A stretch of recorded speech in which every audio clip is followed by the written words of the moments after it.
Tayo po'y tumayo. Thank you, Jesus. Salamat, Panginoon. Hallelujah. Hallelujah. Sa umagang ito, pwede ba nating kamayan ang bawat isa? Ayan. So, may mga nakikita akong bago. Lapitan po natin. Sabihin natin tunay na ika'y pinagpala, kapatid. Dahil nandito ka sa lugar na to kung saan mararanasan natin bawat isa ang presensya ng Panginoon. Yes, Jesus. Oh, hallelujah, Lord. Yes, Jesus. Thank you, Holy Spirit. Oh, you are welcome in this place, Lord. Oh, hallelujah, Jesus.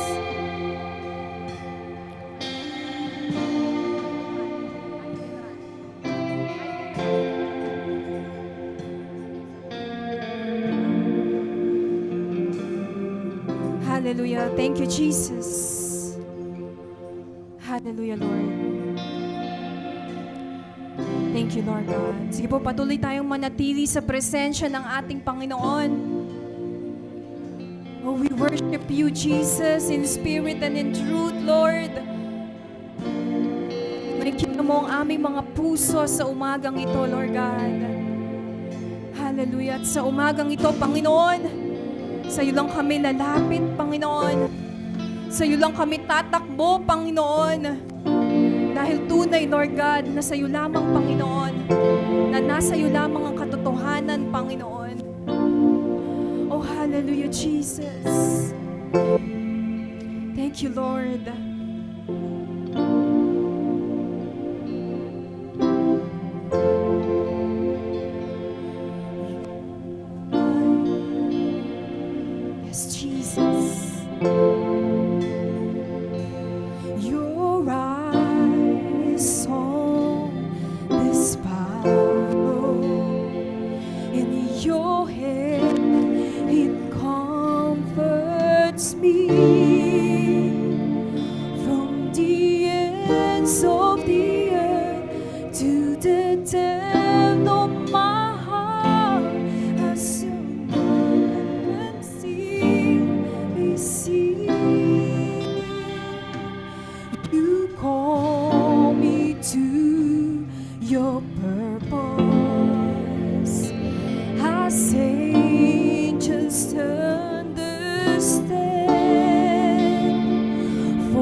Glory, may you draw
Spirit of God.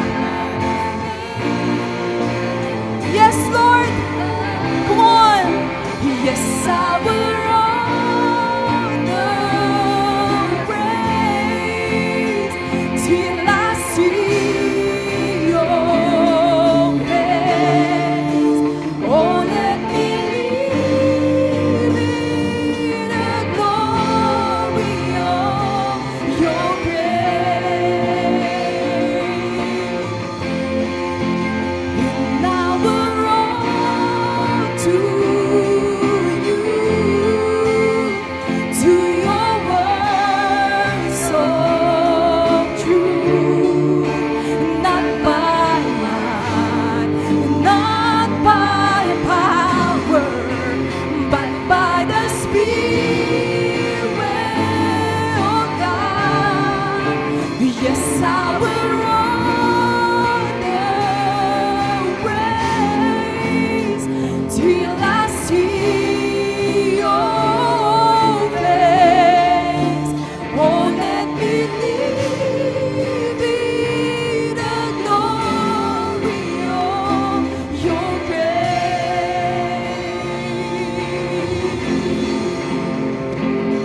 Hallelujah, Lord. Oh, hallelujah, Jesus. Thank you, Jesus. Oh, we glorify your name, Lord. Tunay, Panginoon, na kami tinawag mo, Lord God, upang maging malakas, Panginoon. Tinawag mo kami, Panginoon, upang, Lord God, hallelujah, maging instrumento, Panginoon, sa pagbibigay papuri, pasalamat sa iyo, Panginoon, sa pagbabahagi, Panginoon, ng iyong mga salita, Panginoon. Oh, hallelujah, Lord God. Lord, we will run until we see your face, Jesus. Hallelujah. Patuloy mo kaming patatagin, Panginoon, hanggang sa dumating ka, Lord God. Yes, I will run the race till I see your face. By might, not by power, but by the Spirit of God. Yes, Lord. Yes, I will run. Come on, church. Sabihin natin sa Panginoon, Lord, ako'y susunod. Hallelujah. Maging kamatayan man yan, Panginoon. Lord, ako'y susunod sa iyo, Lord God. Hanggang sa makita ka, Panginoon. Hallelujah, Lord. Yes, we will run, Panginoon. Kami tatakbo kasama ka, Panginoon. Tatakbo na hindi nag-iisa, Panginoon. Hallelujah, Jesus. Salamat, Panginoon. Dahil tunay kang tapat sa amin. Tunay, Lord God, na kung lakas lang namin, Panginoon, na hindi namin kaya, Lord. Pero dahil meron kaming Diyos na katulad mo, Diyos na hindi nagbabago, Diyos na matapat, kailanman di nagbago. Lord, karapat-dapat man, Panginoon, ibigay ang papuri, pasalamat sa iyo, Panginoon. Hallelujah, Lord. Oh, let me live the glory. Come on, church, your grace. And I will run to you, to your words of truth. Not by might, not by power, but by the Spirit of God. Oh, yes, I will run the race till I see your face. Oh, let me live in the glory. Oh, let me live in the glory. Oh, let me live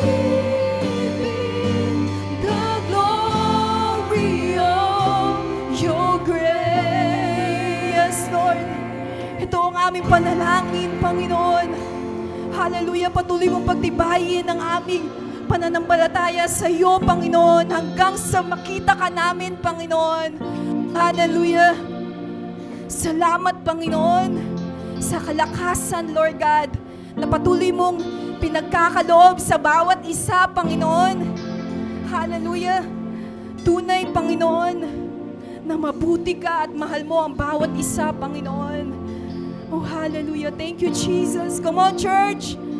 Kausapin natin ating Panginoon. Pasalamatan natin siya. Salamat, Panginoon, dahil tunay na hindi kami nag-iisa, Panginoon. Tunay na kasama ka namin. Hallelujah.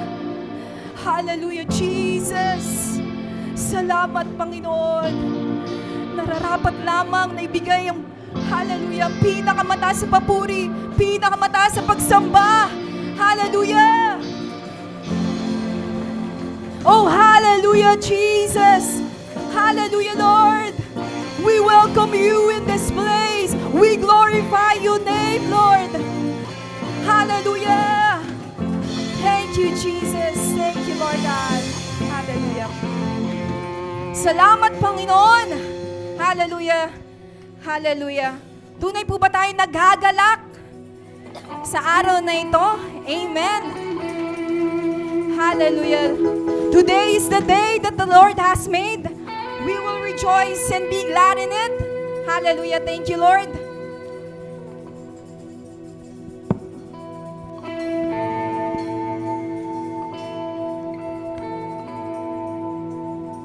Come on, church. Come on.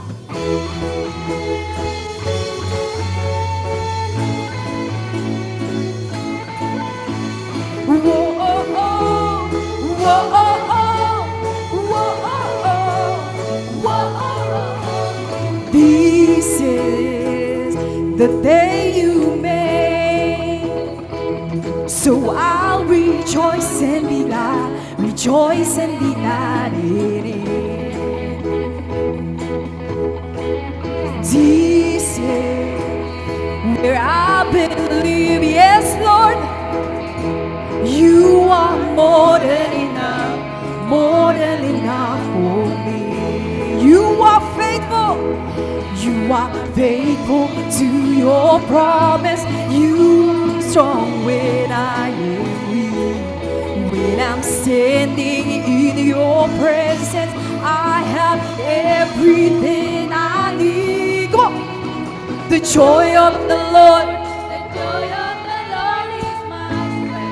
it's more than a feeling. The joy of the Lord, the joy of the Lord is my strength. Oh, my soul, oh, my, oh, yes, Lord. All that is within me, say, the joy of the Lord, the joy of the Lord is my strength. Whoa, oh, oh, whoa, oh, oh, whoa, oh, oh, Jesus, come what may, worthy upon my praise. Jesus, may you are worthy upon our praise. You are faithful to your promise. You are strong when I am weak. When I'm standing in your presence, I have everything I need. The joy of the Lord, the joy of the Lord is my strength. It's more than a feeling. The joy of the Lord, the joy of the Lord is my strength. Oh, my soul, oh, my, bless His name. Yes, Lord, all that is within me, say, the joy of the Lord, the joy of the Lord is my strength. Whoa, oh, oh, whoa, oh, oh, whoa, oh, oh, whoa, oh, oh.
joy in the evening. I got it, I got it, I got it. Joy in the morning, joy in the evening. I got it, I got it, I got it. Joy in the morning, joy in the evening. I got it, I got it, I got it. The joy of the Lord, the joy of the Lord is my strength. The joy of the Lord, the joy of the Lord is my strength. Oh my soul, bless His name. All that is within me say, the joy of the Lord, the joy of the Lord is my strength. Joy of the Lord, the joy of the Lord is my strength. It's more than a feeling. The joy of the Lord, the joy of the Lord is my strength. Oh my soul, bless His name.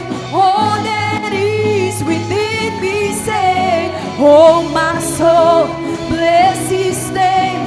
All that is within me say, oh my soul, bless His name. All that is within me say, the joy of the Lord, the joy of the Lord is my strength.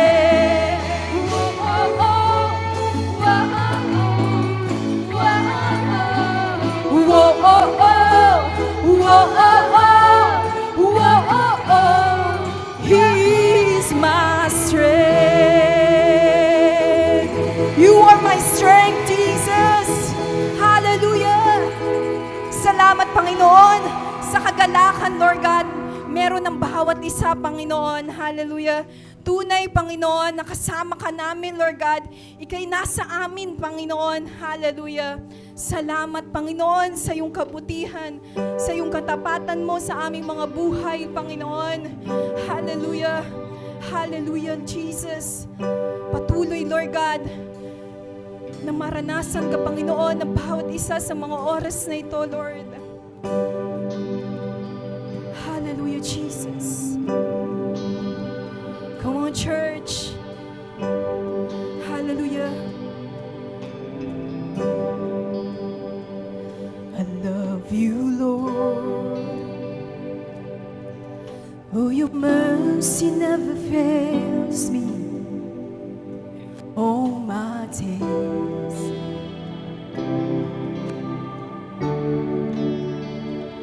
From the moment that I wake up until I lay,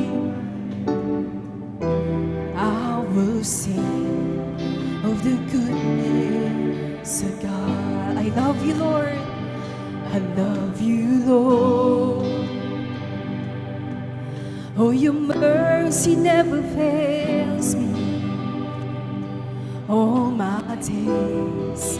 I've been held in your hand from the moment that I wake up until I lay my head.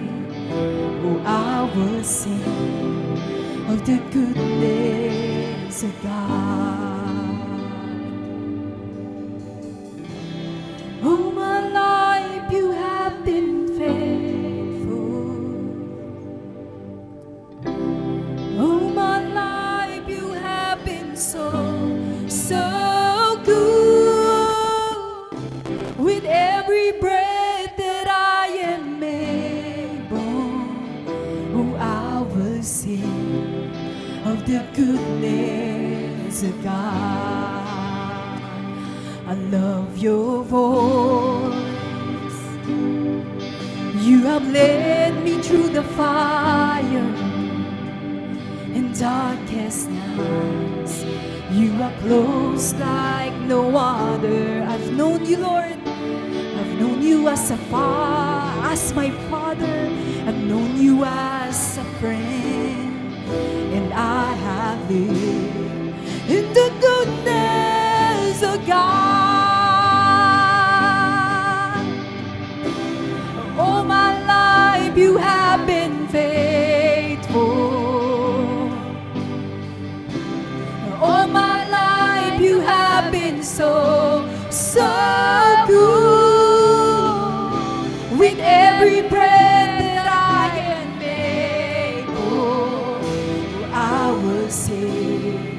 of the goodness of God. All my life,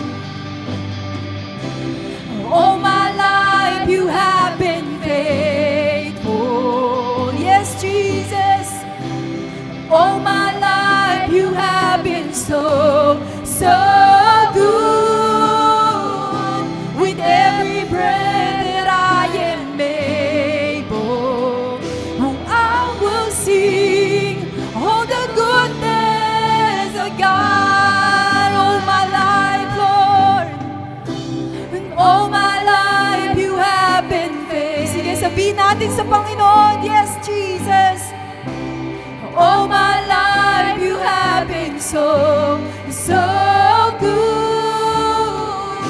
With every breath that I am able, I will sing of the goodness of God. Yes, Jesus.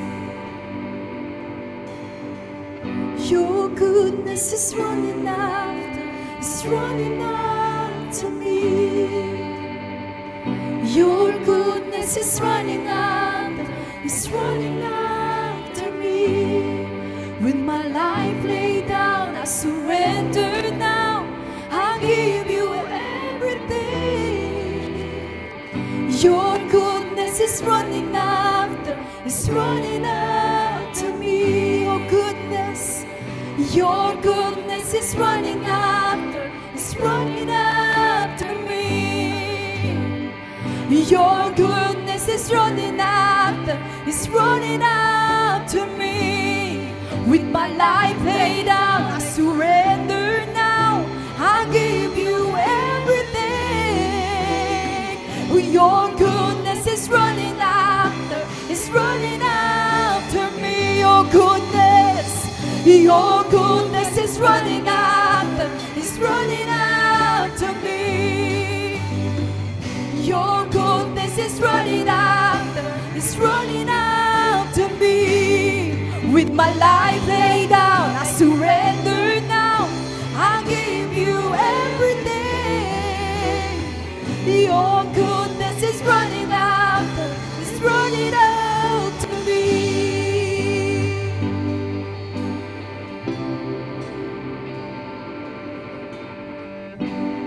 All my life you have been faithful. All my life you have been so, so good. With every breath that I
greatly to be praised. Sabihin natin sa Panginoon, hallelujah.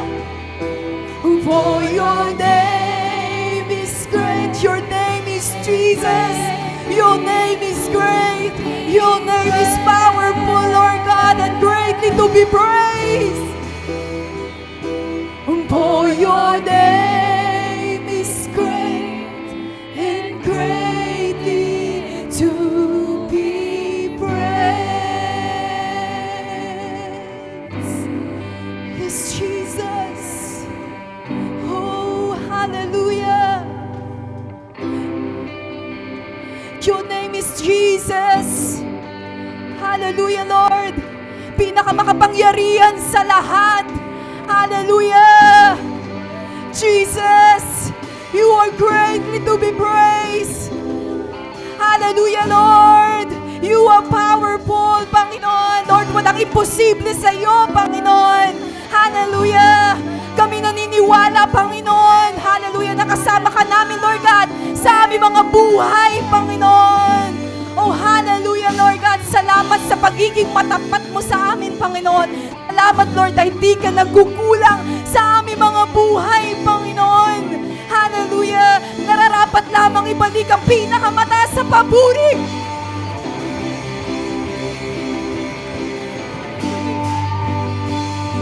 Pinakamataas sa pagsamba. Tayo'y pinagtagumpay ng Panginoon. Kaya nararapat lamang na tayo'y magalak. Hallelujah. Dahil tunay tayong pinalakas ng Panginoon. Pinapalakas ng Panginoon. Tunay na nasa atin ang presensya ng ating Panginoon. At kailanman, hindi siya mawawala sa ating mga buhay. Yes, Lord God. Hallelujah. Kasama ka namin, Panginoon. At kailanman di mo kami iniwan. Hallelujah. Nararapat lamang, Panginoon, na sa iyo ibigay ang pinakamataas sa papuri, ang pinakamataas sa pagsamba, Panginoon.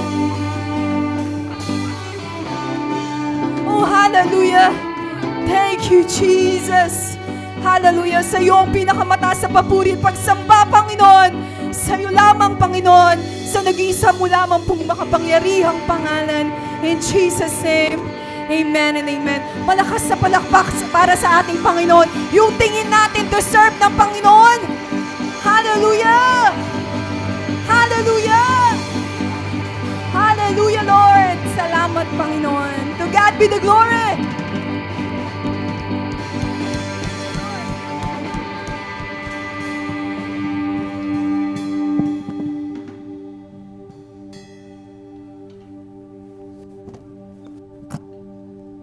Manatili po tayong nakatayo at makibukas po kayo sa akin sa aklat ng 1 or John chapter 1 verse 12.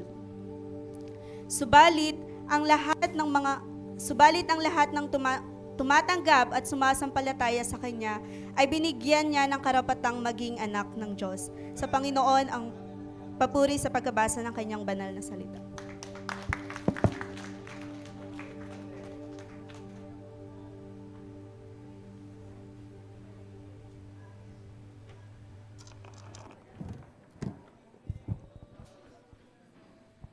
Purihin ng Panginoon, isang pinagpala na maalinsangang umaga. Purihin ng Panginoon, ang bawat umaga, ito man ay mabagyo, maulan, mabaha, mainit, malamig. Ang bawat umaga po ay umagang kaloob ng Diyos sa bawat isa. Every day is a gift from God. Purihin po ang Panginoon. At ngayong umaga po, we are so blessed dahil muling makasama po natin ang isa sa iginagalang ko po na lingkod ng Diyos. Si Pastor Ian, nagsalita na siya po sa atin dito noon. Siya pong pastor na halos hindi na natutulog. Purihin, natutulog din naman. Kahapon po, parang isang ganito ng binaptize niya, Pastor, o baka kabuuan na nito ang binaptize ni Pastor Ian. Napakarami po. Everyday, ang kanilang ministeryo po. Everyday po, umagang-umaga. Pastor, anong oras kayo nag-ano sa lansangan? Umaga? 5:00 pa lang, lumalabas na po sila. Doon po sila sa Inaris, sa Inaris Stadium, sa may Antipolo. At pumupwesto po sila doon sa mga nakapila doon ah, doon sa yun sa medical. Minsan nandoon din ako ng buhay pa si Pastor Alan. Isa po ako sa mga nakapila doon na humihingi din ng tulong sa ating gobernador. At doon po sila pumupwesto ni Pastor. Doon sa mga tulad ninyo, parang ganyan, no, nakapila. Tapos sinishiran po niya ng salita ng Diyos. At salamat po dahil hindi lang po doon sa lugar na medyo komportable, medyo kahit sa hindi komportableng lugar, sila po ay pumupwesto. Minsan nakita ko sila sa kalsada. Ang kanyang mga member po habang nangangaral ay mga nagbibigay ng tracts, parang how I wish na magawa din pa natin ito dito sa ating simbahan, sa simbahan ng Diyos. Mga kabataan, sa inyo nakasalalay yung pagtatalaga ng inyong buhay upang magawa din natin, no? Kung ano yung mabuti na ginagawa ng ating mga kapatid, pwede nating gayahin. Hindi yung dahil gaya-gaya tayo, dahil ito ang mandate ng Panginoon sa atin. Kaya, lubos ko pong ginagalang si Pastor Ian. Si Pastor Ian po ay mayroong isang anak lang, Pastor. Isa lang ang anak, dalawa. Kamaliin na naman ako. Siya po ay taga-Naga, Camarines Sur. Bicol yan, Pastor. Apektado po ba kayo doon sa pagputok ng bulkan? Malayo. Malayo, opo. Siya po ay pinanganak ng 1976. At siya po ay kasal kay Sister o Pastora Jean Monasterial. Yan. Siya po ay nagpapastor sa Jesus Our Hope Family Church. Dito po yan sa may Mahabang Parang, Pastor. Sa Constellation. Kung alam niyo po yan dyan sa may yung pag-separate, no, ng SM. Ayun. Diyan sila pataas. Okay. At siya po ay nag-aral sa University of Nueva Cáceres, Naga City. Ayan. Si Pastor po ay isang civil engineer. Ayan. At isa din po siyang contractor. Purihin po ang Panginoon. Narinig na natin yung partial pa ba yun, Pastor? Part of his testimony, and we were so blessed for a man of God na siya po ay tinawag ng Diyos sa panahon na siya po ay kumbaga he is in the peak of his career at kumikita ng medyo paldong sweldo, pero mas pinakinggan niya ang boses ng Panginoon to go back in the Philippines and pastor at church. Kaya maraming salamat po sa Panginoon. Sa umagang ito, natin po muling mapapakinggan ang mensahe ng Panginoon sa pamagitan ng buhay ng ating Pastor Ian. Let's welcome Pastor Ian Monasterial. Glory to God for his life. Pastor, God bless you po. Grabe yung research mo, Pastora. Parang wala na akong may tatago. Glory to God. Purihin ang Panginoon. Ano po? Yung mga sinabi po ni Pastora, binabalik ko po lagi ang papuri at pasasalamat sa Panginoong Diyos. Kasi kung tayo lang mag-isa, wala tayong ma-achieve. Ano po? Wala tayong magagawa. Sabi nga, kapag ang sanga nakahiwalay sa puno, walang magagawa at mamamatay. Ano po? And ang gusto ko pong naging purpose ko ngayong umagang ito ay mai-remind sa atin yung totoong identity natin. Ano po?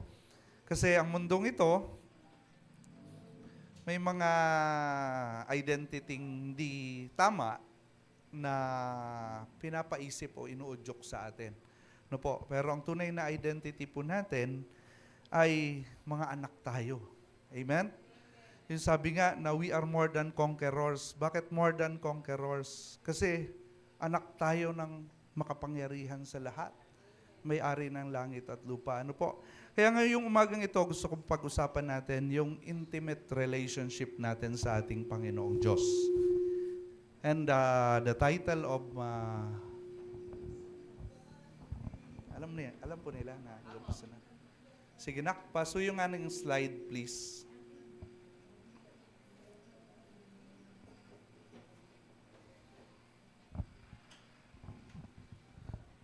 Sige, ayan. Yun po yung title natin, Intimacy with the Father. You are not what the Word...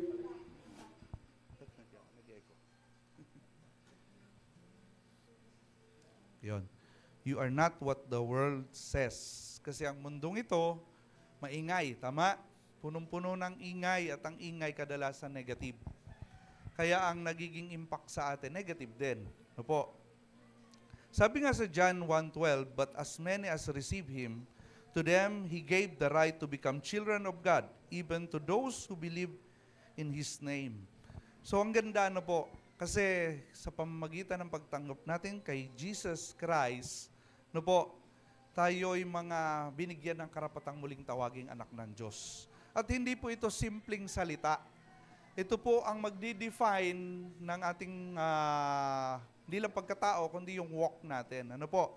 Bakit? Kasi pag hindi ka naman anak, wala kang lakas ng loob. Naaalala ko noon, pag uutusan akong bumili ng betchin, no po, pag gabi na, natatakot akong lumabas, ayaw ko halos sumunod. Kaya lang wala akong choice kasi kailangan niutusan ka. Pero may isang spot doon sa dinadaanan na takot ako. Kasi bakit?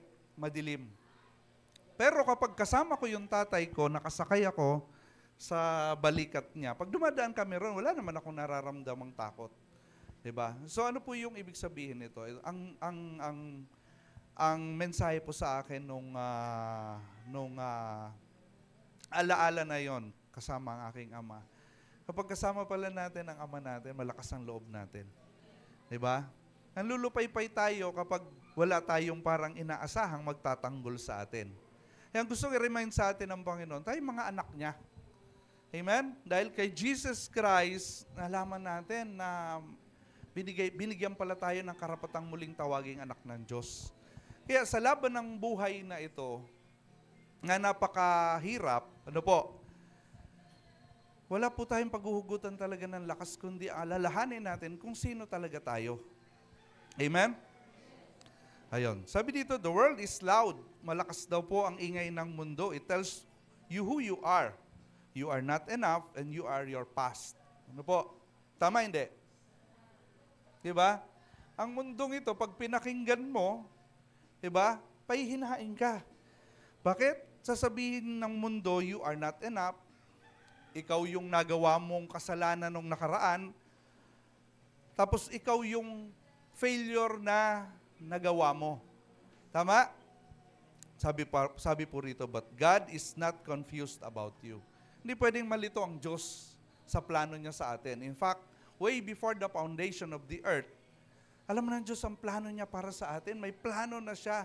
So, paano natin sasabihin na panghihinaan tayo? Eh yung nagplano para sa atin, siya yung pinakatapat na nakilala natin. Tama po ba? Purihin ang Panginoong Diyos. Sabi po sa 1 John chapter 3 verse 1, tama po ba ang lumalabas sa slide? Ayan. So sundan mo na lang ako, anak, ha? Behold what manner of love the Father has given to us that we should be called children of God. Gaano katinding pag-ibig yon at pagmamahal. Na dati tayong kalaban ng Diyos. Dati tayong mga sumasalangsang sa kautusan ng Diyos. In fact, tayo ang dahilan kaya si Kristo ay namatay sa krus. Amen? Kasi ang binayaran niya, hindi naman pagkakasala niya, pagkakasala nating lahat. Diba? Pero tinanggap ng Panginoong Jesucristo ang kaparusahang nararapat sa atin para maibalik tayo sa pamilya ng Diyos. So anong panghihina at panglulupaypay ang pwede pang talagang magpabagsak sa atin sa katotohanan ito? Naintindihan niyo po ba ako? Purihin ang Panginoong Diyos. You don't need approval from the world. Kadalasan kasi ang hinahanap nating approval, kapatid, Yung approval ng mundo. Yung magugustuhan ka ng nasa paligid mo, kagigiliwang ka ng mga taong nakakasalamuha mo. Pero paano pag hindi? Wala nang ganang mabuhay? Ha? Wala nang ganang magpatuloy? Wala nang ganang maglingkod? Di ba? Tandaan ninyo, kahit sa loob ng church, may bullying. Sa loob ng church, meron pa rin palakasan. Di ba, Sister Sol, nakakaramdam tayo ng mga ganon. Sa mga kapwa na nating Kristiyano, minsan hindi pa nila sinasadya, nakakaranas tayo ng ganon. Pero kung hahanapin natin lagi ang approval ng tao, manlulupaypay ka talaga. Meron na tayong identity. Ang identity natin, anak tayo ng Ama na nasa kalangitan. Siya ang may-ari ng langit at lupa. Di ba? Subukan mong maging anak ka ng isang prominenteng personalidad ng mundong ito. Di ba? Lahat ng parang lakas ng loob nasa iyo. Tama? What more na anak tayo ng pinakamakapangyarihan sa lahat. Huwag po natin kakalimutan yon. Kasi kadalasan nakakakita ako ng mga Kristiyano na lupaypay. Ano po? Nangihina. Ayaw nang magpatuloy. Laging hindi mukhang Kristiyano ang mukha. Bakit? Lukot na lukot. Di ba? So, nakakalimutan natin kadalasan yung identity natin bilang mga anak ng Diyos. Amen? Tandaan po natin lagi yon. You don't need approval from the world. You already have identity from the Father. Ang ating Panginoong Diyos, ang identity natin. We are created in His image. Tama? Created tayo sa anong ibig sabihin nito? We are created in His image. Yung glory niya nasa atin. Pag anak tayo, yung karakter ng Diyos nasa atin. 'Di ba? Dapat meron tayong security, may assurance tayo kasi ang Ama mo yung may-ari ng langit at lupa. Tama? Huwag po natin kakalimutan yon. Alam niyo kung bakit nanlulupaypay tayo kadalasan? Ha? Sino kaya ang may kasalanan? Ha? Tayo rin. Bakit? Nagkukulang tayo sa intimacy sa ating Panginoong Diyos. Kasi sinasabi po rito, intimacy with God defines your true identity. Pag lagi kang hiwalay sa Diyos, makakalimutan mo yung identity mo. Tama ba ang lumalabas? Pag nakakalimutan mo na makipag-fellowship lagi sa Panginoong Diyos, ikaw ang talagang maapektuhan. Ano po, yung mga utos ng Panginoong Diyos na lagi tayong lumapit sa Kanya, lagi tayong manalangin, lagi tayong tumawag sa Kanya, hindi naman siyang magbe-benepisyo nun eh. Ha? Tumawag ka man o hindi, still nasa trono siya. Yung glory nasa Kanya. Yung pagsamba nasa Kanya. Ang lahat ng bagay ay Kanya. Sino ang magbe-benefit doon sa panawagan ng Panginoon na lagi tayong kumonekta sa ating Panginoong Diyos? Tayo. Kasi tayo yung mahina. At tayo yung target ng kaaway. Amen? Lagi ko itong sinasabi. It doesn't matter kung leon ka. Diba? Yung cub, leon yon, tama? Pag napahiwalay siya sa ama niya o sa ina niya, anong mangyayari sa kanya? Maraming mababangis na hayop na pwede siyang lapain. Pwede bang sabihin ng cub, ba't mo ko lalapain? Leon ako. Ano sasabihin ng ibang mabangis na hayop? Wala akong pakialam kung leon ka. Ganon din ang kaaway. It doesn't matter how you claim na Kristiyano ka. Amen? Kung hiwalay ka naman sa Diyos at hindi ka naman kumukonekta sa Kanya sa pamamagitan ng panalangin, hindi ka naman namamalagi sa presensya ng ating Panginoong Diyos, walang kwenta ang claim natin na Kristiyano tayo. Wala ding kwenta ang claim natin na anak tayo ng Diyos. Kung anak ka ng Diyos, di ba, dapat malapit ka sa Diyos. Amen? Meron bang mag-ama na magandang relationship nang hindi naman nag-uusap? Hindi naman nag-spend ng quality time? Hindi naman nag-spend ng conversation? Ng regular? Walang relationship doon, tama? Ang pinakamaganda talagang pamamaraan is to maintain your relationship with God. Amen? Kasi doon kanya mapoproteksyonan. Ano po? Sa Kapitolyo, lagi ko itong ginagamit kwento na ito. Ewan ko kung nagamit ko na po ito rito. Ano po? Meron isang batang lalaki. Nagpunta siya sa isang barbershop. Pagpasok niya, yung barbero, nagugupit. Ay, hindi, nanonood pala ng TV sa balita. Ano po? Nanonood ng TV sa balita. Pagpasok niya, oh boy, dito ka maupo.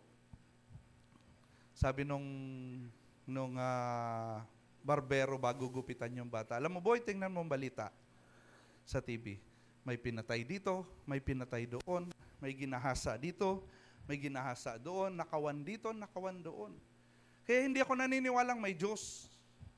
Kasi kung may Diyos, hindi niya papayagang mangyari ang mga bagay na yan sa mga inosenteng tao. Manong, hindi ko po alam kung paano kita sasagutin, sabi nung bata. Pero alam ko po may Diyos.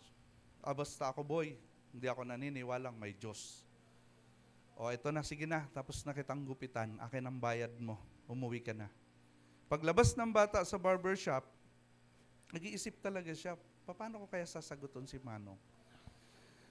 Paglabas niya sa pintuan, nakakita siyang maraming long hair. Bumalik siya sa barbershop. Ang sabi niya, Manong, hindi ako naniniwalang may barbero. Bakit naman boy, kakagupit ko lang sa'yo? Kasi kung may barbero, bakit ang daming mahaba ang buhok sa labas?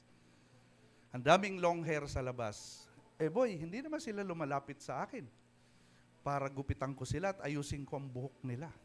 Sabi ng bata, eksakto Manong. Lakas ng loob mong magsabing walang Diyos. Pero paano ayusin ng Diyos ang buhay mo at ang buhay ng mga tao kung hindi naman sila lumalapit sa Kanya? Sa maiksing kwento, pero nagpapaalala sa atin, ang dami nating reklamo. Di ba? Ang lakas ng loob nating sisihin ng Diyos. Pero sino ba talagang nagkulang? Ang Panginoon, di ka kailangan eh. Pwede siyang gumawa ng bago. Di ba? Ang isang writer noon, panahon namin nila Pastora, uso pang makinilya. Diba? Sino nakaabot ng makinilya dito? Sige na, mga bata pa kayo. Ako na lang ang matanda at si Pastora. Ang makinilya, ito yung manumanong pagtatype. Ano po? Tak. Tapos pag yung usog. Pag nagkamali ng isang letra, anong gagawin natin, Pastora? Liquid paper. Pag nagkamali ulit, liquid paper ulit. Pag nagkamali ulit, liquid paper ulit. Pero pag marami ng mali, anong ginagawa, Pastora? Kukunin, huhugutin yung papel, lalamukusin, itatapon, gagawa ng bago. Eh kung ganun kaya ang gawin sa atin ng Panginoong Diyos. Sa dami ng pagkakamali natin, sunugin na tayo at gumawa na lang ng bago. Pero hindi niya ginawa yun eh. Pinagtiyagaan niya tayo. Sa dami ng pagkakamali natin, sa dami ng kasalanan natin, hindi siya nag-isip na sukuan tayo. Bagkus, yung kanyang banal na dugo, yun yung naging liquid paper para takpan ang ating mga pagkakasala at baguhin ito. Naintindihan niyo po ako. Kadalasan, lakas nating magreklamo sa Diyos. Pero tayo talagang nagkukulang. Naintindihan niyo po ako? Tayo po talagang nagkukulang. Kasi gusto natin mag-iba-iba ng landas. Ayaw natin ang nakaugnay sa Kanya kasi mas gusto natin yung mga bagay na nagpapasaya sa laman. Diba? Yun naman talaga eh. Tama? Ayaw mag-church kasi tinatamad. Gusto nakahiga lang. Diba? Minsan nga, karibal ni Lord sa atin, labahin eh. Diba? Tama, hindi. Pastor, hindi ako nakapag-church kasi ang dami kong labahin. Kawawa naman si Lord, pinagpalit lang natin sa mga bagay na walang kabuluhan. Sino ba talaga ang number one sa atin? Sino ba priority natin? Gusto natin, priority tayo ni Lord. Pag nag-pray ka, gusto mo ibigay sa iyo kaagad, pero hindi naman natin pinapahalagahan ng Panginoon. Kaya importante po yung intimacy with our God, with our Father. Kasi yun magdi-define ng totoong identity natin. Kaya tayo naililigaw ni Satanas eh. Napapaniwala tayo sa kasinungalingang wala ka ng pag-asa. Tapos ka na. Maduming-madumi ka na, hindi ka nakarapat-dapat muling lumapit sa Diyos. Kasi ang pinapakinggan natin, yung sinasabi ng kaaway. Kasi Lord, gusto tayong i-remind lagi to maintain relationship with Him. Amen? Si Lord, kaya tayo nilikha for us to be loved and to give back our love to Him. Yun ang purpose natin. Napakaganda ng purpose na yon, hindi yung selfish. Bakit? Gusto tayong mahalin ng Diyos. Unang-unang benepisyo tayo ang nag-benefit. Tama? Gusto niya rin lang naman magbalik tayo ng pagmamahal sa Kanya. At ang tunay na pagmamahal, hindi ito dinidikta, hindi pinoprogram. Diba? Nag-e-execute ng choice. Nag-e-express ng desisyon. Yun yung tunay na love. Kaya binigyan tayo ng free will ng Lord. Pero yung binigay sa ating free will, mga kapatid, hindi yung binigay sa atin for you to choose path away from the Lord. Kaya tayo binigyan ng free will ng Lord para magkaroon ng value yung pagpili mo sa Kanya. Amen? Na sa kabila ng marami pang choices, siya ang naging priority mo. Diba? Doon nakikita ang kahalagahan ng ating ginagawa sa Panginoong Diyos. Na meron tayong mga choices na pinagpapalit para kay Lord. Naintindihan niyo po ba ako? Purihin ng Panginoon. Hallelujah. Sa Romans chapter 8:15, you have received the spirit of adoption as sons, by whom we can cry, Abba, Father. Gaano kasarap yun? Diba? Actually, itong sinasabing adoption dito, hindi naman para sabing masakit na ampun lang tayo eh. O kumbaga, inadopt lang tayo. Hindi eh. Ang pinapakita dito ng Panginoong Diyos, hindi nga natin deserve eh. Diba? Hindi naman tayo entitled talaga, pero nakakatawag tayo ng ama ko, o Abba, Father. Diba? Gaano kasarap yun? Na yung may-ari ng langit at lupa, natatawag mong ama. Diba? Tawagin ka nga lang sigurong anak ng kung sinong sikat dyan. Tuwang-tuwa ka eh. Diba? Pinagmamalaki mo, ikikwento mo eh. What more? Ang sabi ng Panginoon, no? Anak ka niya. At pwede mo siyang tawaging Abba, Father. Tindi nun, ang sarap nun, di ba? Kaya tandaan mo, you are not a stranger. Hindi ka tawag dito, estranghero. Kilala ka ng Diyos.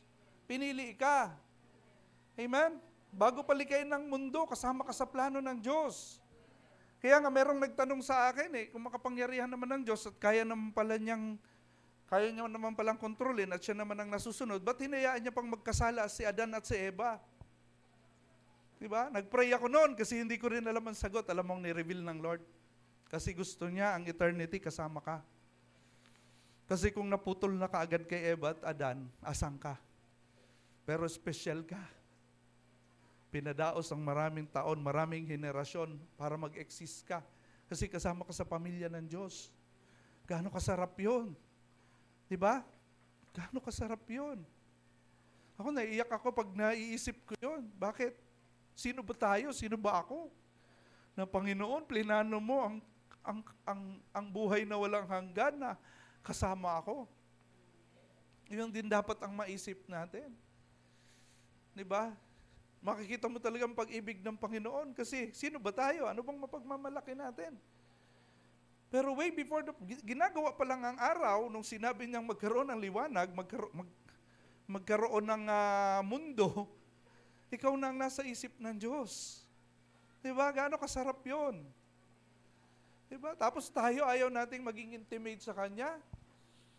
Diba? Parang nakakahiya naman kay Lord. Na kahit, salamat anak, meron akong pamunas na. Paabot nga yung pasensya na ha. Pawisin talaga ako. Natutunaw ako at naiiyak pa ako. Pasensya na. Nakakaiyak kasi ang kaputihan ng Lord. Diba? Gaano ka sarap yun na nililikaw pa lang ang mundo sa puso ng Diyos. Naandong ka na. Diba? Ito bang matindi sa lahat? Yung lahat ng salita niya, iningatan niya para makarating sa panahon natin. Para meron tayong binabasa. Para maintindihan natin kung gaano tayo minahal ng ating Panginoon. Diba? Ganun kabuti ang ating Panginoon. Ito pa, isa pa, sabi rito, you are not an outsider. Diba? Tagalangit ka. Estranghero lang tayo rito. Kung meron sila sinasabi ang mundo ng mga aliens, tayo yun. Hindi tayo taga rito. At wag nga pala kayong naniniwalang may mga alien, ha? Kasi ngayon, sinusulong na ngayon ng Amerika, tinipon pa at miniting yung mga pastors.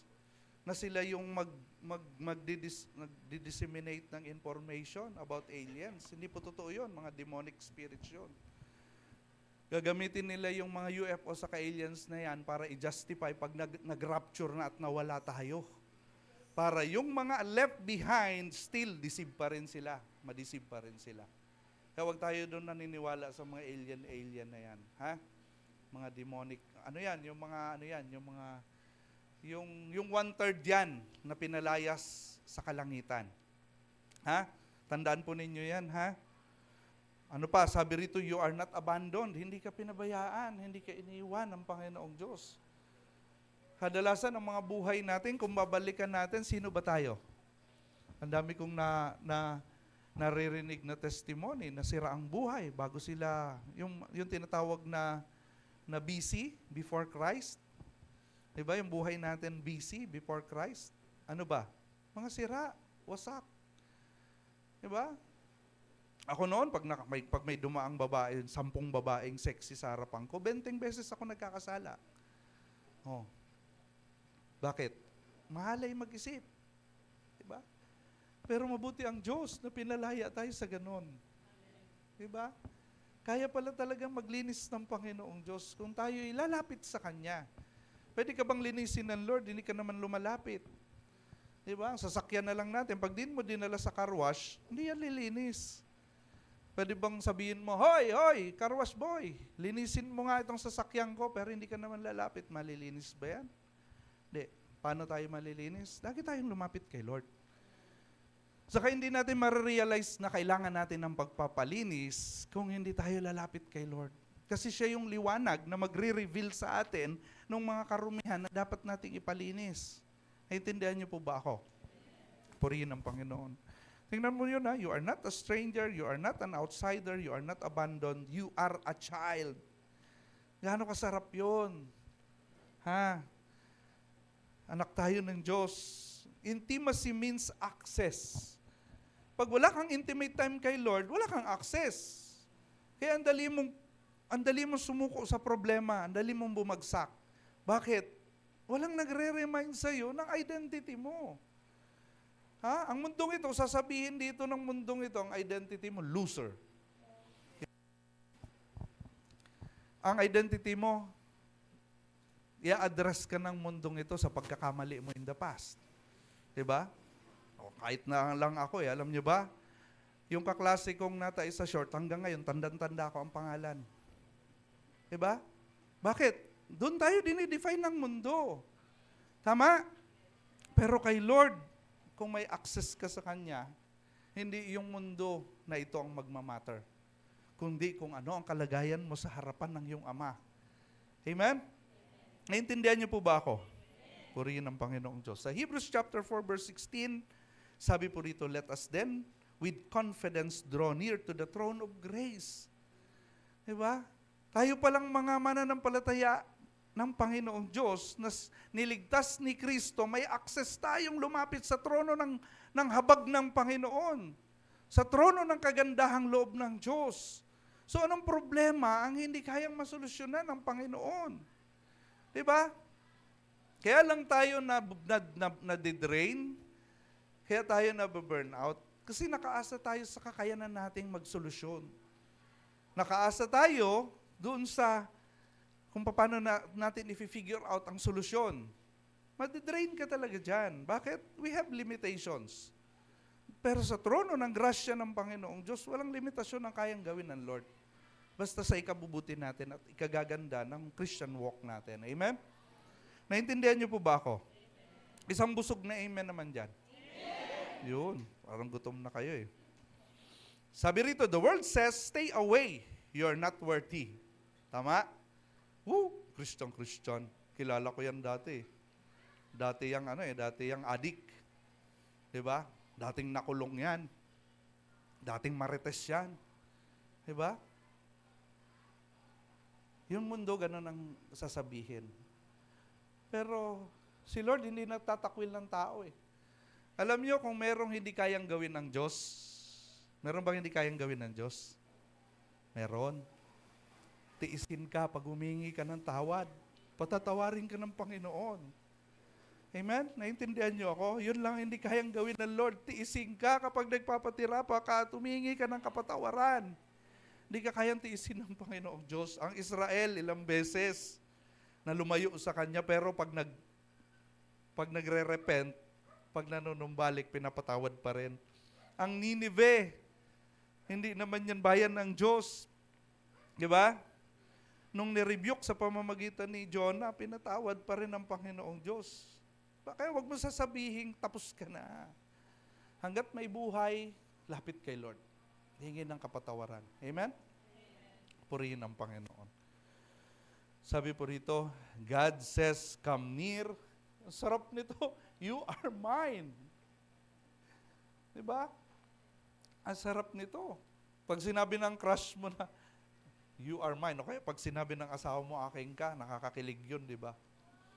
Diba? Pero yung mga tao, nagkakasala sa'yo, nagkakamali sa'yo. Gaano kasarap na si Lord ang magsabi na, lumapit ka sa akin, akin ka. Ang sarap, di ba? Namnamin ninyo. Ang sarap pag sinasabi ng Panginoon na, kanya ka. Hindi ka pag-aari ng mundo. Hindi ka pag-aari ng kasalanan. Aking ka, anak kita. Gaano kasarap po yun. Purihin ang Panginoon. Number 2, sabi dito, the world mislabels but God renames. Diba? Nagle-label ang mundo. Diba? Ano yung mga labels na sinasabi? Yun nga, marites. Pwede kang i-label ng mundong marites. Pwede kang magbago at pwede kang bigyan ng bagong buhay ng Panginoon. Amen? Sa 2 Corinthians 5:17, sabi po rito, lagi ko itong narinig, kahit kahapon, lagi ko itong ginagamit. If anyone is in Christ, he is a new creation. Kay Kristo Jesus, binago ka. No po? Bagong creation. Pag bago ang cellphone ninyo, sigurado ako, ni magasgasan ng konti, ayaw nyo. Ayaw nyo mabagsak. Ingat na ingat kayo. Nung sinabi ng Lord na you are a new creation, iningatan mo ba yung sarili mo na magkasala at madungisan ulit? Dapat, ingatan natin na kung paano tayo nagpapahalaga ng mga bagay na material, mas pahalagahan natin ang mga bagay na natanggap natin sa Panginoong Diyos. Amen po ba? Amen. Purihin ang Panginoon. Sabi rito, the old has passed away, behold, a new has come. Bago ka nang nilalang kay Kristo Jesus. No? Dati, yung luma mong pagkatao, kaaway ng Diyos. Yung panibagong pagkatao mo, anak ng Diyos. Amen?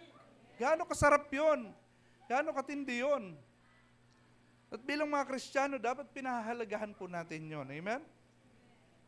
Amen. Purihin ng Diyos. The world remembers your past. Tandang-tanda ng mundo ang mga kasalanan mo. Di ba? In fact, pag nakulong ka, may record ka. Pag kukuha ka ng NBI, di ba? Medyo nakakakaba yun. Pag nakitang may record ka, di ba? Minsan di na i-issue ng NBI clearance, police clearance pag may record. Ano pa? Sa tindahan sa kanto, pag may record ka na hindi ka marunong magbayad, hindi ka na makakautang ulit. Diba? Pero sabi rito, God declares your newness. Dineklara ng Diyos na ikaw ay bago. Amen? Binago niya. Amen? Purihin ang Diyos. Sa Isaiah 43 verse 1, fear not, huwag kang matakot, for I have redeemed you. Tinubos ka ng Panginoong Diyos at tinawag ka niya sa pangalan mo. At ang sabi ng Panginoon, aking ka. Diba? Ang sarap nun. Yung asawa ko kinikilig pag, sabi ko, palitan mo nga yung damit mo. Masyadong maiksi, nakikita yung sasabihin niya. Ikaw naman, ang init-init. Hindi, syempre. Ayokong isi-share yan sa iba, aking ka. Diba? Yung asawa ko, kilig na kilig eh. Diba? Kayo ba hindi kayo kinikilig, sabi ng Lord? Aking ka. Anak, aking ka. Ha? Tandaan po ninyo yan, mga kapatid. You are not your mistakes. Hindi ikaw yung pagkakamali mo. Pag nagkamali, pwedeng ituwid yan. Pero ang mundong ito, pag nagkamali ka, tandang-tanda ng mundo. Pero alam mo ba, pag si Lord ang nagbago sa'yo, kakalimutan din ng mundo yung mga pagkakasala na yan. Ang dami ko pong kasama, yung sinasabi ni Pastora na kasama ko na nag-street preaching, sa kanto ng Baligol, sa may SM, kung saan matao, dyan sa palengke ng Taytay, May mga kasama ako nag-street preaching. Dati silang mga kriminal. Nakulong ng 21 years, 31 years, 15 years, 11 years, 12 years. No. Pero ngayon, nirang record na ganon, wala na eh. Kasi makikita mo talagang binago sila ng Panginoong Diyos. Sa totoo lang, huwag kayong magtatampo. Masipag pa sila sa inyo eh. Tapos masipag pa sila sa inyo mangaral. Bakit? Wala siyang hiya-hiya eh. Kasi sabi nila, mas nakakahiya nga noon eh. Naglalakad ako, lasing. Aakyat ako sa bus. Minsan nga natawa ako eh. Medyo natakot nga ako nung sinabi oh. Dati po, umaakyat kami sa mga bus para mang-hold up. Pero ngayon po, mangangaral po kami ng salita ng Diyos. Alin po ang gusto ninyo sa dalawa? Magbahagi ng salita na, makinig kayo. Nakakatawa pero ang ganda ng ginawa ng Panginoong Diyos. Amen? Sabi rito, you are not your mistakes, you are not your sin, you are not your failures. God calls you His child. Amen? Kanya ka, anak kanya. Amen? Oops. So number 3, intimacy is not performance. Tandaan natin yan. Ang intimacy daw ay hindi performance. Anong ibig sabihin nun? Madali kasing magkunwaring may intimacy kay Lord. Yung pagluhod-luhod. Di ba? Madali lang yan, ipakita. Pero kapag ginagawa mo yung mga bagay na yan, nang hindi naman totoo, walang kabuluhan yan. Amen? Kasi sabi po rito, intimacy is not performance. It is relationship. Na yun naman talaga ang gusto ng Panginoong Diyos. Magkaroon tayo ng relationship sa Kanya. Amen?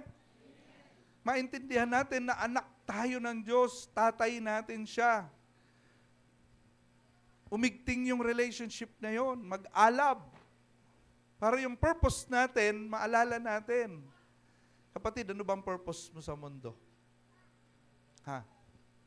Ano bang purpose natin sa mundo? Patayin yung katawan natin sa trabaho? Mag-retire kapag hindi na kaya? Mag-ipon ng gagamitin pampapagamot pagkatapos? Pagkatapos mong mamatay, anong pinaghanda mo? Kadalasan naghahanda tayo ng mga insurances, medical, yung mga medical card, ano po? Bakit naghahanda tayo? Kasi pinaghahandaan natin yung pagtanda natin. Pero anong ginagawa natin paghahanda? Pag nag-depart na tayo sa mundong ito, hindi ginagawa ba tayo? Tandaan natin, hindi natin madadala ang mga material na bagay na meron tayo. Amen? Ayan, kahit plakado ang mga kilay ninyo, iwan yan sa uod. Kakainin lang yan sa lupa. Di ba? Kahit nagpapabelo ka, yung katawan natin iwan.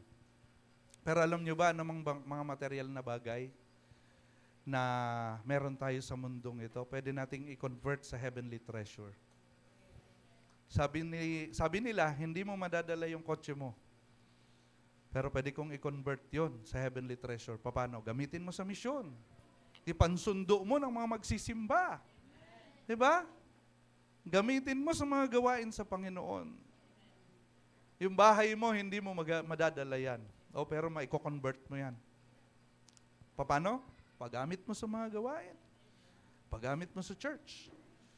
Diba? Ang problema kasi sa mga tao, masyadong nakikita yung yung material value eh.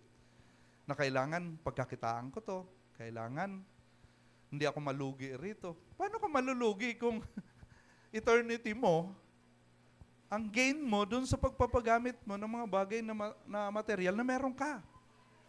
Kailanman hindi ka malulugi kay Lord. Naintindihan niyo po ako?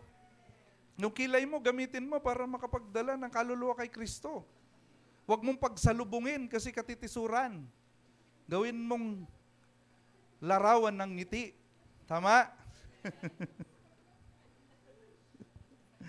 Hallelujah. So Matthew chapter 6 verse 6, sabi po dito, but when you pray, go into your room and shut the door and pray to your Father who is in secret. Ano po, madaling magkunwari na banal. Pero kung yung ginagawa mo ay hindi naglilid sa iyo sa more intimate relationship with the Lord, hypocrisy lang, walang kabuluhan. Ang gusto ng Panginoong Diyos, maging totoo tayo. Hindi ko minamasamang pagluhod sa maraming tao. Dapat gawin mo rin yan pag walang tao. At ang aim mo, hindi para magmukha kang banal, kundi para papurihan at sambahin ang Diyos. Naintindihan niyo po ba ako? Gusto niyo pa po ba akong bumalik o ayaw na? Hallelujah, purihin ang Diyos. Sister Sol, naalala mo si Paul? Anong apelyido nga nun? Yung nag sa seminar.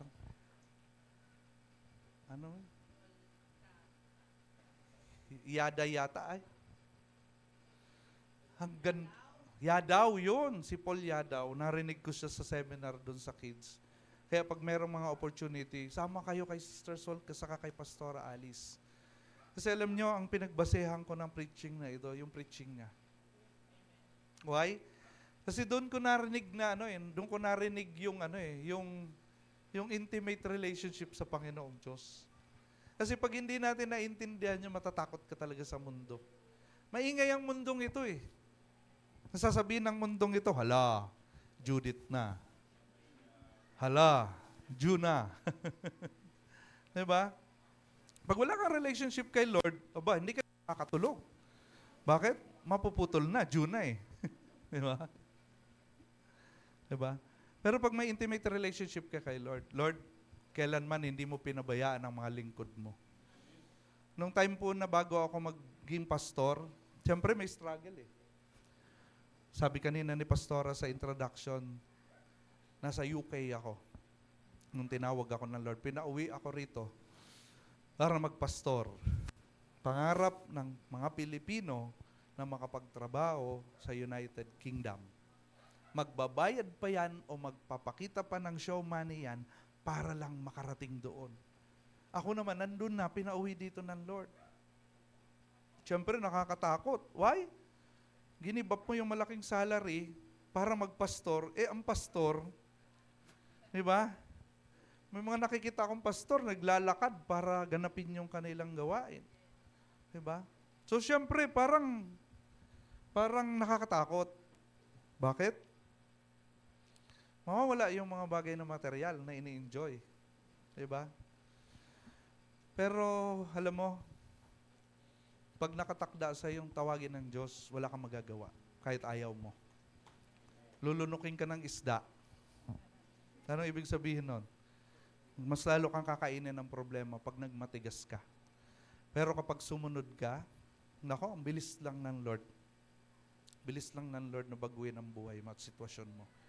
At doon mo marirealize na mas maganda pa pala yung binigay ngayon ni Lord kesa sa binitawan mo. Tandaan nyo, pag may pinapabitawan si Lord, pastora, pag may pinabibitawan si Lord, may mas maganda at may mas malaki na ibibigay. Naintindihan nyo po ako? Kahit sa inyo, sa mga trabaho, tandaan nyo, God is not looking for perfect performance. Sabi rito, He is inviting you into a personal relationship. Yun daw ang gusto ng Lord, personal relationship. Hindi performance. Kahit pa ikaw pinakamagaling kumanta dyan, kung nagdadrive naman sa'yo sa ginagawa mo ay pride o self-glorification, sayang lang.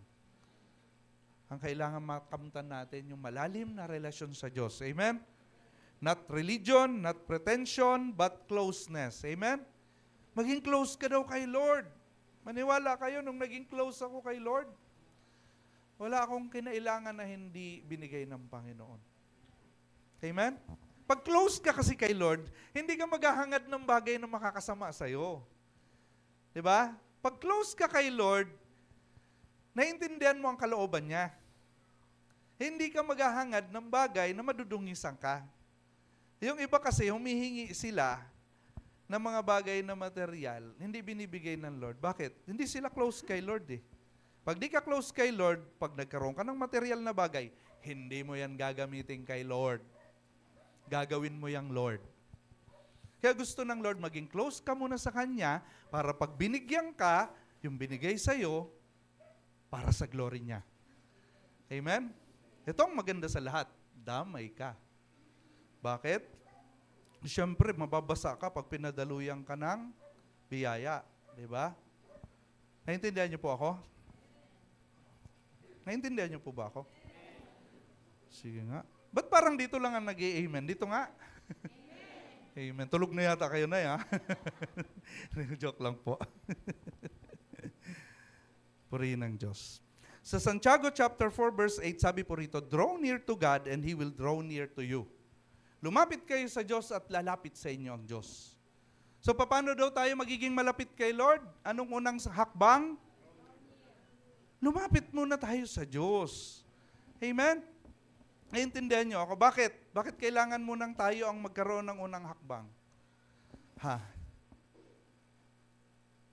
Bakit?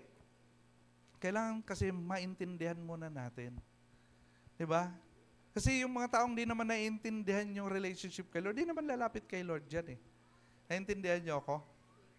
Purihin ang Panginoon. Sabi rito, you take one step, He meets you there. Pag tayo daw ay humakbang ng isang hakbang, naalala niyo yung alibughang anak? Nung umuwi na siya dun sa tatay niya, nung nakita siya ng tatay niya, tumakbo yung tatay para salubungin, nakabukas yung kanyang arm, open wide. Di ba? Alam niyo yung kwento na yun, ang nakita ko ron, pag nakita pala ng Lord na gusto nating lumapit sa Kanya, nakakaisang hakbang pa lang tayo, si Lord gustong-gusto ka nang yakapin. Ganun katindi ang pagmamahal ng Lord eh. Di ba? Sana maintindihan natin yun. Kasi sayang po, sayang ang oras natin, pupunta tayo sa church, paplantsahin mo pa yung isusuot mo. Diba? Ayun pala, mag-showcase ka lang ng mga bago mong damit. Wala rin. Ang purpose natin sa church, to become more intimate with the Lord. Amen? Ayun, nagtatanong kung may gusot. Naintindihan niyo po ako, walang biruan. Gusto ng Panginoong Diyos, iyakapin ka. Kaya unang hakbang mo pa lang, 10 hakbang na si Lord para salubungin ka. Amen? Purihin ang Panginoong Diyos. Number 4, your value comes from the Father, not the world. Ang value mo daw, yung sinasabi ng Ama, hindi yung sinasabi ng mundo. Amen? At ang sabi ng Ama, anak kita, akin ka. Amen? Purihin ang Panginoong Diyos. Hallelujah. Sa Galatians chapter 1 verse 10, sabi po rito, for I am now seeking the approval of man or of God. So, anong pipiliin natin? Approval of man o approval ng Panginoong Diyos? Dati ako, approval ng man ang gusto ko. Alam nyo noon, hindi nyo ako makakausap na walang mura. Bakit? Akala ko cool yun. Na pag tiningnan ako ng mga kaidaran ko, unang-una, takot sila sa akin. Pangalawa, yung parang in ka. Ano po? Pero ngayon nung na-realize ko na, ang sagwa pala, ang sama pala. Kaya pag nakakarinig ako ng mga kabataang nagmumura, talagang parang akala mo sakit sa tenga eh. Di ba? Nakaranas na kayo nun? Di ba? Pag Kristiyano ka na, ang sakit na sa tenga makarinig ng mura. Di ba? So dapat matutunan natin approval ni Lord, hindi approval ng tao. Amen? Hallelujah. If you live for people's approval, you will always feel lacking. Tandaan nyo yan. Hindi mo mapiplease, masasatisfy ang mundong ito. Kahit mayroon kang pinakamagandang bagay, di ba? Hahanap pa rin niya ng pula. Amen? Mapapagod ka, kakasik ng approval ng mundong ito. Amen? Tingnan mo. Gusto mo ng approval ng mundo, bumili ka ng latest model ng iPhone. After 3 years, wala na ulit sa iyo yung approval ng mundo. Luma na yung phone mo. Bibili ka na naman ng bago. Diba? Yan ba yung definition natin ng acceptance o ng approval? Diba? Ang Lord, come as you are. Amen? Kahit makasalanan ka, pag nagpatira pa at lumapit ka kay Lord, tatanggapin ka ng Panginoon. Amen? Purihin ang Panginoong Diyos. Hallelujah. Sabi rito, but if you live from God's approval, you will stand secure. Amen? Kaya pala tayo natitinag kasi approval ng mundo ang hinahanap natin. Pag approval ng Lord ang hinahanap natin, secured tayo. Anumang dumaang bagyo, nakatayo ka. Amen? Hindi ka matutumba. Hindi ka manghihina. Amen? Purihin ang Panginoong Diyos. Sa Psalms 139:14, ang sabi po rito, I praise you for I am fearfully and wonderfully made. Oh, anong pakiramdam nyo nang nalaman nyo that you are fearfully and wonderfully made? Hindi ka ginawang matatakutin. Ikaw ang katatakutan. Amen? Anong ibig sabihin nun? Ikaw ang katatakutan ng mga kaaway. Our battle is not against flesh and blood. Tama? Against authority of the air. Yung authority of the air, yun yung matatakot sa'yo. Diba? Kasi wonderfully made ka. Amen? Paano naman di sila matatakot sa iyo? Kita sa iyo yung identity ng ama mo, yung DNA ng ama mo. Diba? Kaintindihan niyo po ako? Purihin ang Panginoon. The world measure you by your worth. Sinusukat ka ng mundo sa pakinabang sa iyo. Oh. Diba? Paano pag wala ka ng pakinabang? Ang dami kong kilala nag-abroad. Pamilya nila, supply nila lahat. Pinapadalhan ng pinapadalhan. Nung nag-for good na, di na pwedeng magtrabaho, umuwi na, ayaw tanggapin sa bahay ng mga tinulungan niya. Wala nang halaga. Wala nang pakinabang. Kaya, tinatapon na. Ganon ang mundong ito. Pero sabi rito, God already declared it. Yung worth mo, dineclare na ng Panginoon. Paano dineclare ng Panginoon yung worth mo? Darling of heaven, nakaupo sa trono ng kalangitan, iiwanan yung glory, hinubad yung pagka-Diyos, nagkatawang tao para mamatay, ang dahilan para sa iyo. Anong kakamahal ng Panginoon?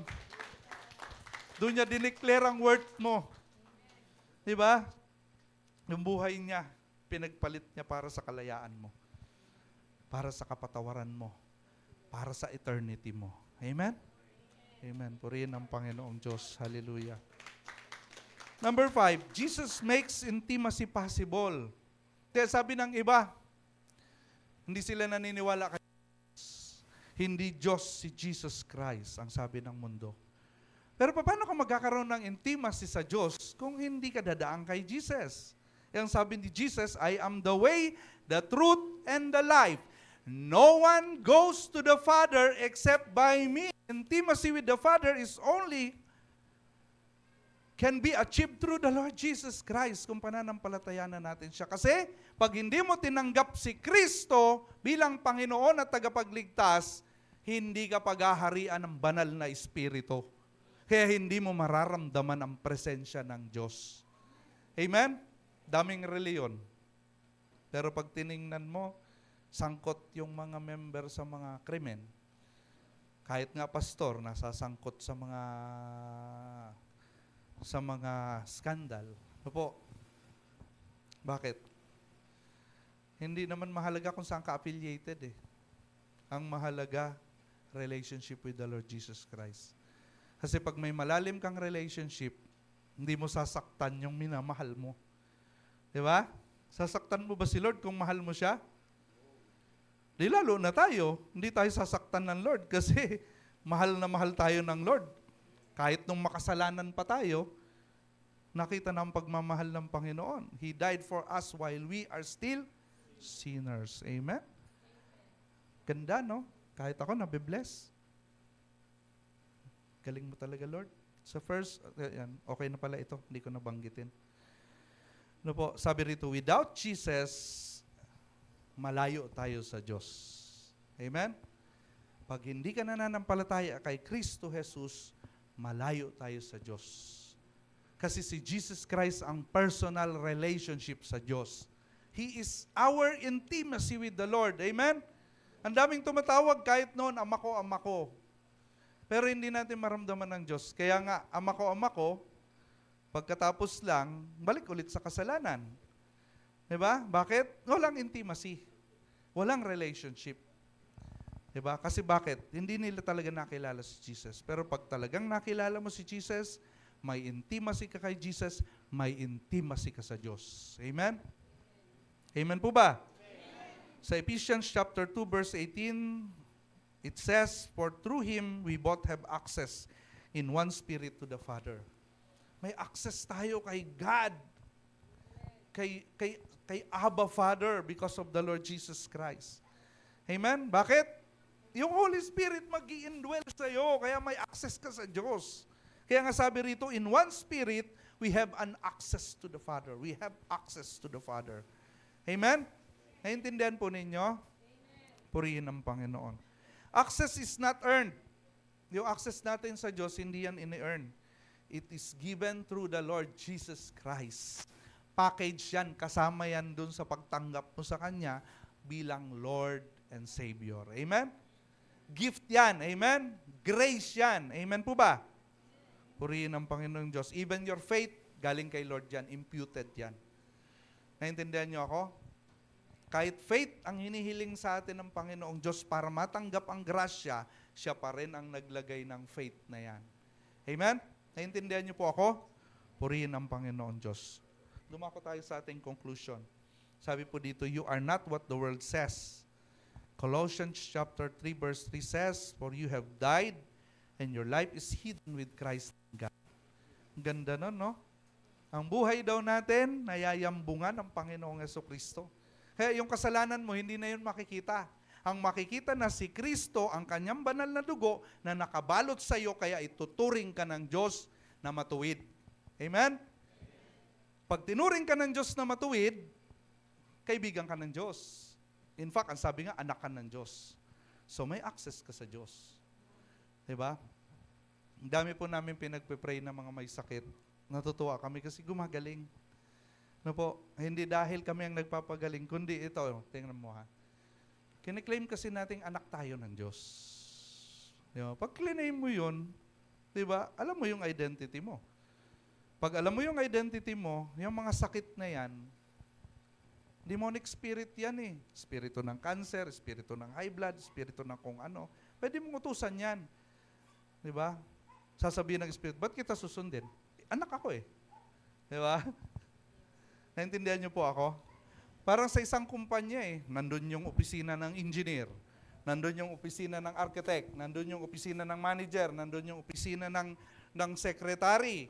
Tapos merong isang lalaking nakashort, palakad-lakad, pupunta sa opisina ng engineer, pupunta sa opisina ng architect, pupunta sa opisina ng secretary, pupunta sa opisina ng manager. May bago doon na empleyado, sabi, sino yan? Ba't paikot-ikot yan dyan? Kung maingay, anak yan ang may-ari. Diba? Anong lesson dito? Kahit ang mundo susunod sa'yo, kung alam mo ang identity mo. Amen?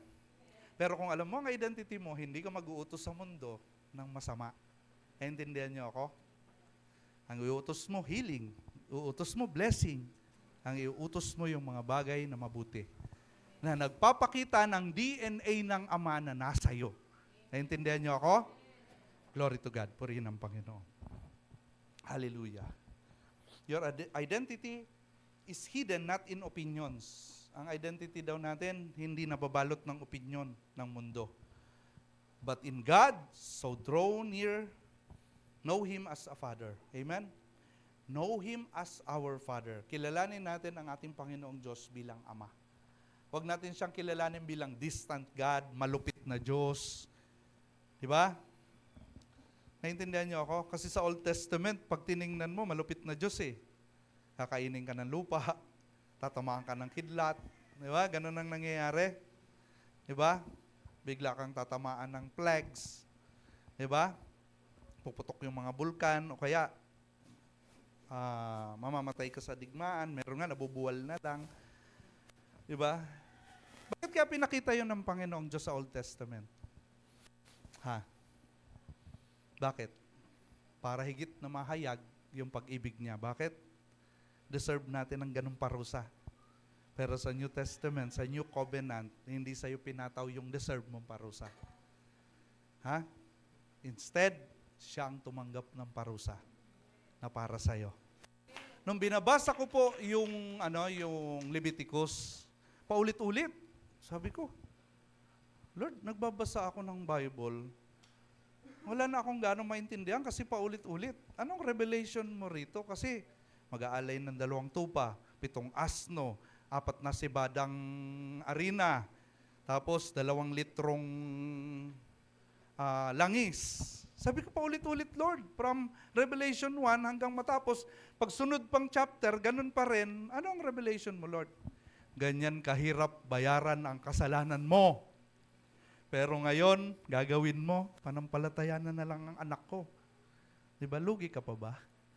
Diba, naintindihan niyo ako? Kaya niyo bang mag-alay ng tupa, ng asno, ng kung ano-ano? Ang hirap na niyan ngayon, may paraan pa yan. May instructions pa yan. Diba? Ngayon, pinagsisigawan na namin, tanggapin ninyo ang Panginoong Jesucristo bilang Lord and Savior, mapapatawad ka. Mag-aani ka ng buhay na walang hanggan. Doon na naman nakita ang pagmamahal ng Diyos. Diba? Pinadali niya kung paano paglapit sa Kanya. Amen? Naintindihan niyo po ako? Parang ayaw niyo na, parang gutom na kayo. Isang malakas na amen nga. Praise the Lord. Hallelujah. So Jeremiah chapter 29 verse 13 sabi po rito, you will seek me and find me when you seek me with all your heart. Ha? Matatagpuan daw natin ng Panginoong Diyos kung hahanapin natin siya ng buong puso. Amen po ba? Humina ang amen. Sumigaw nga ng malakas na amen ng tulog.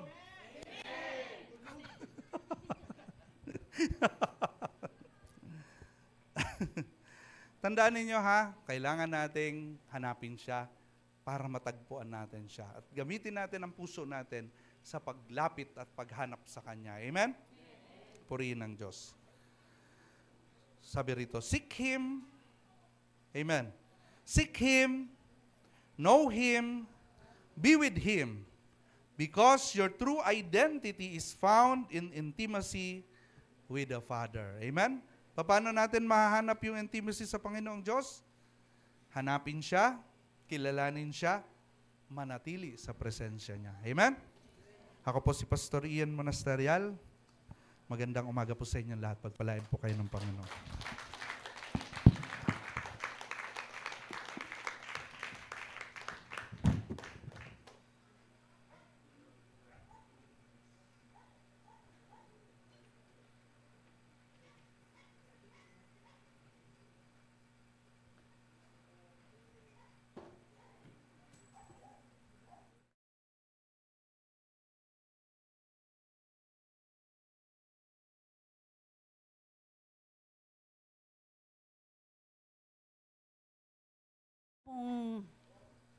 Marami pong salamat sa buhay ng aming Pastor Ian sa napakagandang mensahe niya. Tatlo po ang mga puntos na maalala ko sa kanya. Ay, unang-una po, sinabi niyo po yung eternity with God, yung intimacy is access. Thank you, God. At saka doon po sa Isaiah 43 verse 1. So, napakaganda po ng kanyang mensahe na dapat nating namnamin. Kaya nga po sinulat ko to para lagi kong ulit-ulitin sa bahay. Thank you po. Sa umagang ito, dadago tayo sa pagbibigay. Ang pagbibigay po ng may kagalakan. Sinabi po sa 2 Corinthians 9:7, magbigay ang bawat isa ayon sa ipinasya ng kanyang puso. Hindi mabigat sa loob, o dahil sa kailangan, sapagkat iniibig ng Diyos ang nagbibigay ng may kagalakan. Ipinapakita rito na ang tunay na pagmamalasakit ay hindi po sa pilitan. Mas mahalaga sa Diyos ang puso, sandali lang po, ang puso at intensyon sa likod ng pagbibigay kaysa po sa halaga nito. So, ano man pong sa ating puso, kung anumang halaga ang nais nating itulong, ayon po sa kalooban ng Diyos, kung tayo po ay inaano ng Panginoon na magbigay ng sapat, siksik, liglig at tumaapaw, o ayon sa iyong kalooban, basta po may kagalakan na nagmumula sa ating Panginoon. Purihin ng Diyos. Tayo po ay manalangin. Heavenly Father, maraming po salamat sa inyo sa umagang ito, sa aming mga kalooban, Panginoon, at pagiging Panginoon na pagkakaroon namin ng kalayaan, Panginoon, sa iyo, Panginoon, na kalooban, Panginoon. Patuloy, Lord, na dinggin mo ang aming mga puso, ang aming mga kapatiran, Panginoon. Ay patuloy, Lord, hallelujah, na sila po ay magbigay ng may kagalakan sa kanilang puso. Hindi po napipilitan, kundi, Panginoon, ito po ay kaloob nyo sapagkat alam namin, Panginoon, na mahal mo kami at mahal ka rin namin, Panginoon. Kaya po, Panginoon, ito po ang aming samot dalangin sa pangalan ng iyong anak na si Jesus. Amen. Magbigay po tayo para sa Lord.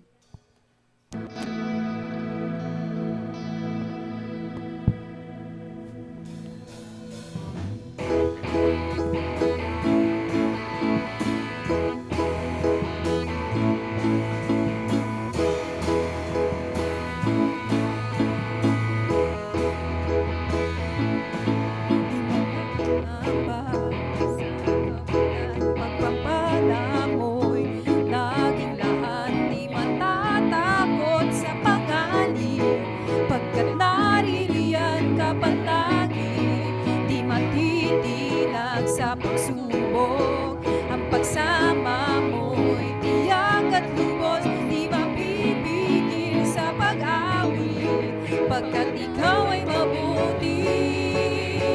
Oh, napakabuti. Ikaw ang aking pastor, hindi magkukulang, sapat na at higit pa. Biyaya mo'y sakana at umaamaw, sapat na at higit pa. Sapat na sa lahat mong pangangailangan, higit pa sa lahat mong pangangailangan. Wala nang ang mahilig pa, pagkat ika'y sapat na, ika'y sapat na. Wala nang ang mahilig pa, pagkat ika'y sapat na, ika'y sapat na. Wala nang ang mahilig pa, pagkat ika'y sapat na, ika'y sapat na at higit pa.